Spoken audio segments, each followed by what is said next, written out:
So I was streaming the other night and I saw a particular podcast that's content really sparked my interest. As you all may know, recently H3H3 has been in an all-out war with snark subreddits over on Reddit, as well as serial harassers and dangerously dishonest individuals such as Denims and Banana. But a little bit before that, Hila Klein also had a bit of a run-in with one of Anisa and IDubbbz editors, Froggy.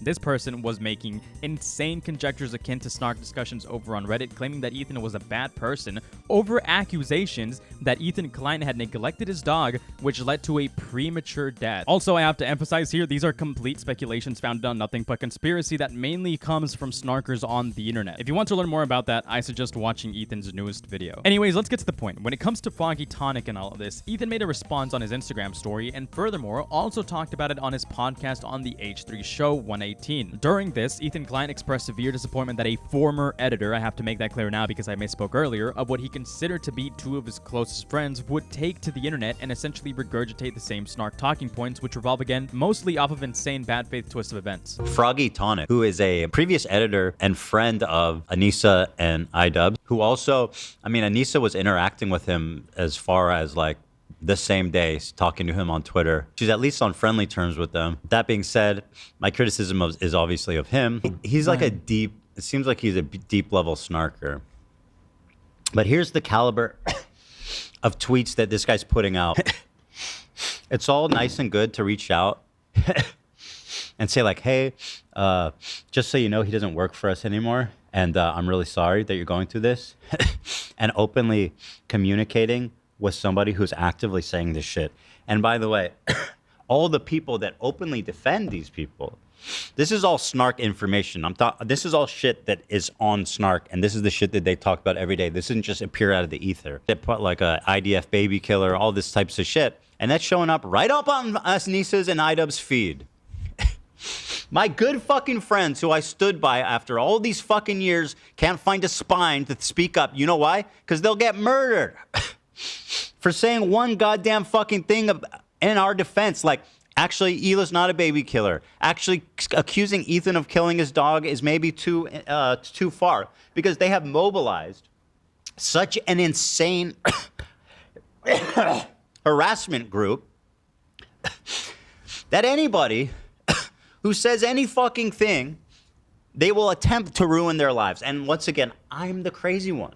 It's not bad enough that I have this group of people harassing me and everyone in my life. It's that people outside of this group, journalists, creators, are actively participating in this gaslighting to make it seem like I'm fucking crazy. For clarity's sake, I know I cut that segment a lot, but that was mainly to showcase his disappointment towards Froggy, Anisa, and IDubbbz. I cut out a lot of redundancies where he talked about the tweet, his Instagram post, and snarker campaigns. I encourage you guys to go watch his full response, which I will link in the description, and also watch his video about H3 Snark, which will also be linked. The thing is that Ethan is simply not incorrect here. A lot of reputable people, or those who are friends of reputable people that Hila Klein is on good terms with, will get these quote-unquote criticisms that fester almost exclusively on snark subreddit, sort of like some sort of flood from Halo, and they will regurgitate already bad faith conjectures, which are straight up defamatory, to paint Ethan in the worst way possible. So it should be reasonable to expect your friends who know you, who interact with you, to come to your defense and speak on your character when no one else is willing to fight against such an insane level of dishonesty.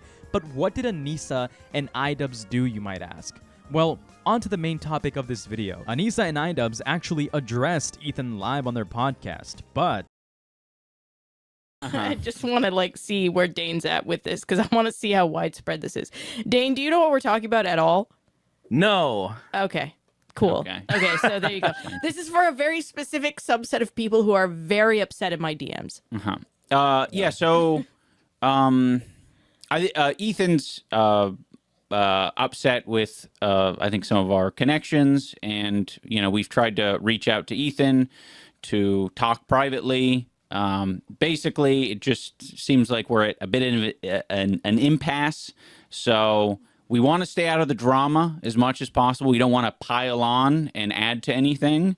So this is our, you know, lukewarm addressing of it. Ethan has been absolutely winning on his takes lately because Ethan is right on the money. Already in their response to the situation, they're keeping everything vague and lukewarm, as IDubbbz might say here, because they're absolutely terrified of people going after them for their defense of Ethan. These people are absolutely fair weather friends. These people are spineless. And given IDubbbz's past of rationally, I'd say, criticizing foul behavior through his content cops, IDubbbz should know better than to not be vocal of this easily recognizable, obsessive, dishonest behavior within these communities. I mean, IDubbbz in the past made the Keemstar video, where some of his main arguments is to not make statements that are unfounded or that are loaded and lead to people being smeared.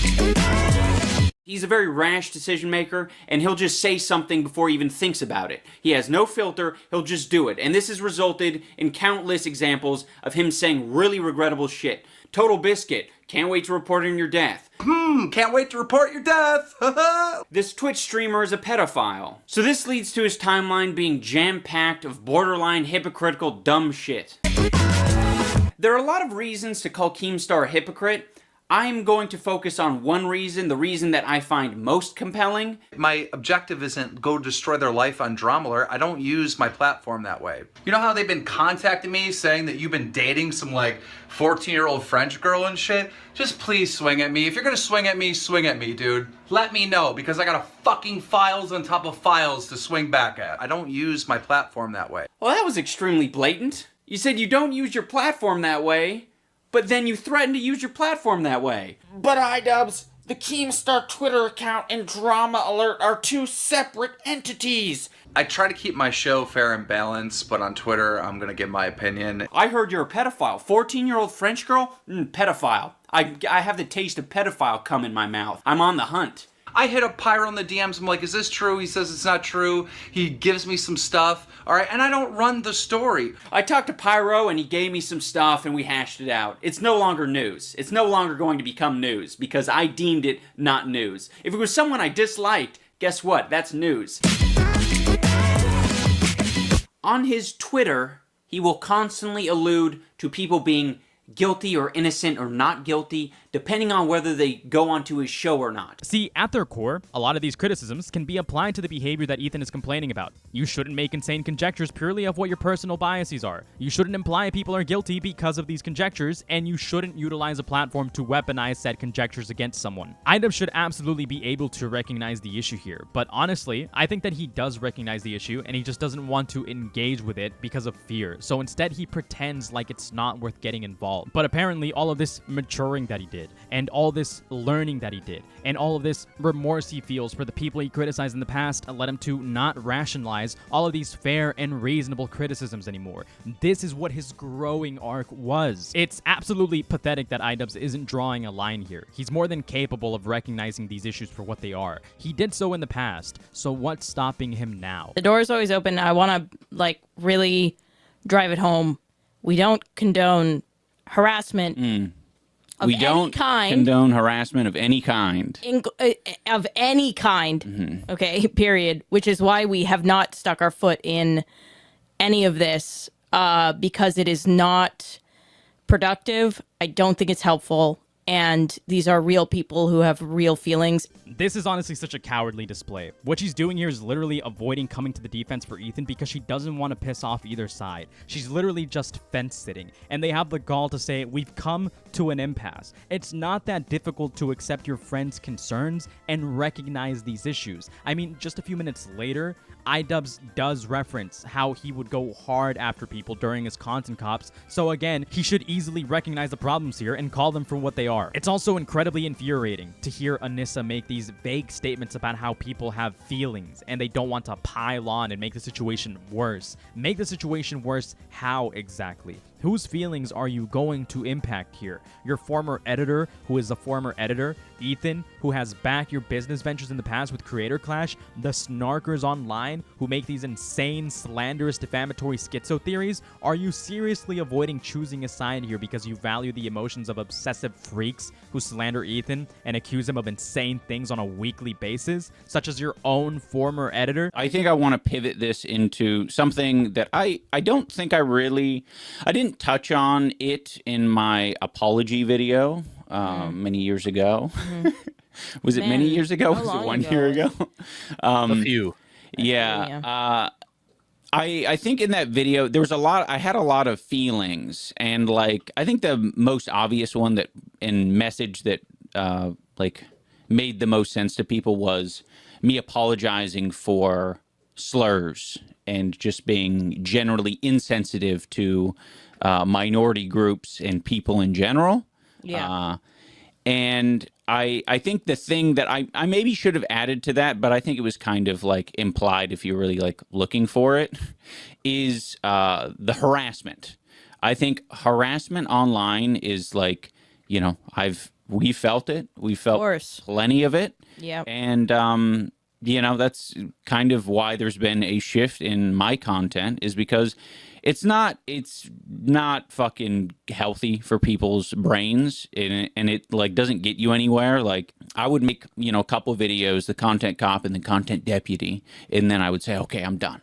I'm out of here. Let me leave this. Yeah. What they're doing here is spitting in the face of Ethan and saying, we sympathize with the harassment you're getting, and we know what it's like. It's not healthy. But what comes after this is incredibly tone deaf and completely turning a blind eye to the severity of the circumstances Ethan has to go through. I think for me, when I really started to be like, okay, I really don't want to be a part of this, was, I hate bringing it up, but Etika. The Etika stuff was so hard for me, right? Like, that was somebody who clearly was experiencing a mental health issue. Mm-hmm. And the last thing that they needed, and this is my attitude, like, full stop on this period.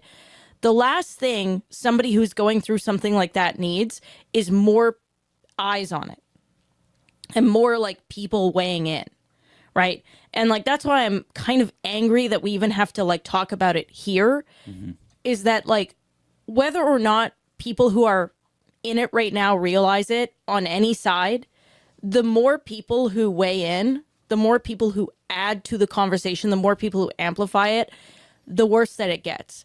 This part made me incredibly angry, and I have to be clear, I may be misinterpreting here, but when Anisa says no longer wanted to be a part of this, I think she's talking about going into internet discourse and taking shots at people with IDubbbz making videos on people for criticism. And the part that just set me off was when she brings up Etika and ties that in with giving people negative attention. Yes, giving people negative attention is a bad thing. Harassing people is a bad thing. People's mental health can definitely be negatively impacted by all of these factors, but there should be an active effort as well to try to mitigate the amount of dishonesty and skewed information that spreads during times like these, instead of using the situation as an excuse to not take a stance against dishonesty and harassment, because that's what she's doing. She's saying that she was compelled by the Etika situation to not feed into harassment Ethan or others receive, including themselves, because it makes it worse by putting more eyes on it. All of this in the face of Ethan recently getting a false CPS report called at him, something that could have been incredibly damaging to his entire family's livelihood. This is something where the line in the sand should definitely be drawn. They should absolutely call out this constantly snowballing behavior that leads people to ramp up their drastic and rash decisions. You say that it doesn't make it any better, but we have seen in the past with large situations that you can, in fact, change the minds of some of these obsessed individuals and make them look at things in a more charitable light. If their select idol weighs in, or if people approach situations like these with more information and more reason, people will change their minds. I think a decent example of this would be Mr. P's situation, when people finally called out Dogpack for his dishonesty and came with explanations to disprove the false narrative he spun. It's very obvious, but I'll say it anyways. IDubbbz and Anisa are just cowards who don't want to draw any attention to themselves by taking a stand with Ethan, which is ironic to say because some of Ethan's quote-unquote enemies have been defending them throughout the CPS situation. This is also why they're dodging and weaving the situation and speaking on it so vaguely by just referencing harassment and attention, because they don't want to directly acknowledge what Ethan has been going through. They don't want to point out to any direct instance of this absolutely foul behavior Ethan has to face, because it gives them a cop-out to avoid facing the most egregious part of it all. The fact that it's not just shit talk anymore, it's starting to affect his real life. When you get the help and you realize that this is like something that you cannot control at all and it doesn't have to affect your life, that's the only way it gets better. Yeah. Things piling on, things adding to it, people weighing in, people throwing punches for you, does not help. You know? And I'm at the point now, thankfully, with the combination of like therapy, the support systems that I have, my friends that I have, everything, like I'm not worried about saying this online. Yeah. Like, I'm sure people will take it and talk about it. I'm proud of what I'm saying right now. And the people who get it will get it. And the people who think that I'm a bad person for that will think I'm a bad person.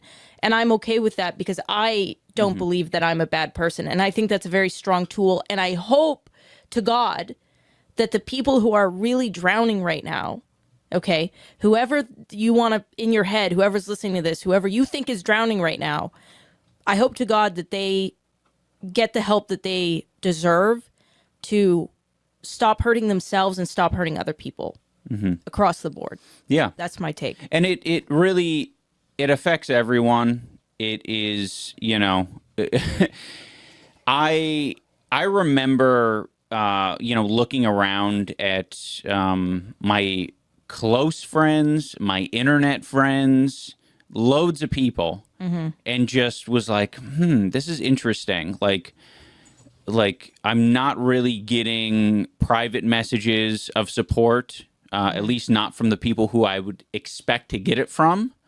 And that hurt a little bit. But, you know, after, you know, therapy and, you know, reflecting on it a bit more, it was a realization of like, oh shit, they aren't paying attention. They're literally not paying attention. This entire part and everything after that, they literally make the conversation about themselves and pretend like they're above it all because they went to therapy and they learn how to cope with it by just ignoring the harassment online, and that they don't need to take a stand because it feeds into it. And it's such a slap in the face, such a spit in the face to Ethan and everything he's going through by insinuating that people just need to get help and learn to cope and ignore the harassment. Not to mention they're literally saying that people don't need others to come throw punches for them. She's literally justifying her inaction here. She's justifying not coming to the defense for Ethan under this pseudo skill that they learned, that it's better to ignore it and not let it affect your real life. We get it. You went to therapy. You learned how to ignore people online. Just close the laptop and move on. But that's not what's happening here. This is actually literally affecting Ethan's real life and his real life relationships. It's also such a shame that once upon a time, IDubbbz was aware of all of these criticisms I'm giving. He was aware why inaction is bad. He was aware about how people's dishonesty can affect others. He was aware of all of these things that you don't need therapy to understand, and he just gives no pushback to Anisa's naive, willfully ignorant outlook, and it's just pathetic to see. These people are spineless cowards. In the past, I could come to bat for IDubbbz for his changes and understand why they've decided to move on from their past, but this has made me lose any ounce of respect I had for them. And with that being said, that's pretty much everything I've got for the video. Like I said, the rest of this segment that they made is pretty redundant and just goes into lolcows and how people just need the tools to help themselves get better.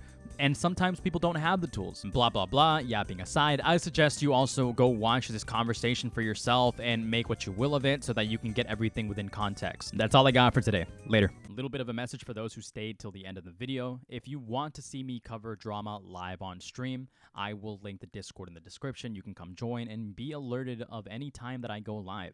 Thanks for watching. Have a good one.